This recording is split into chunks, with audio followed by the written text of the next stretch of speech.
So if you go to Google Images and you type in GMO, suddenly all of these photos of tomatoes and corn filled with syringes are all over in the images. And I know that scientists and farmers, wherever I travel to, get really upset about that. And they say it's totally a fear tactic. And they're completely right? Everybody knows that if you incorporate syringes into an image, people are going to pay attention to it. They're going to be afraid. But there's a reason why the activists were so successful when they started putting those photographs out there and using that term GMO.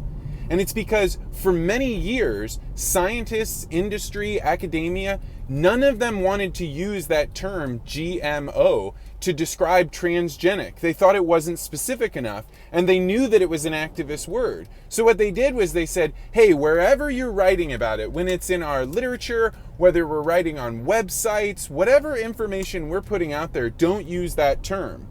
And they thought that that might make it go away. And I don't fault them for it. It was at the beginning of the internet where people didn't really understand how PageRank worked, and they didn't understand how the algorithms would then later bring back photographs based on how many times is it used, what do people associate with it.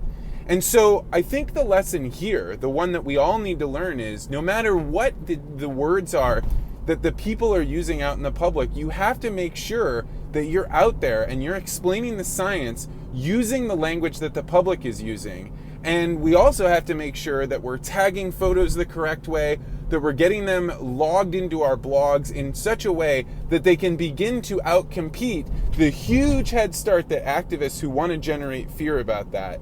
And in the future, whenever we see new words pop up, we need to make sure we're a part of the ones making that definition. Because if we don't, it won't be science that creates the definition, it'll be fear.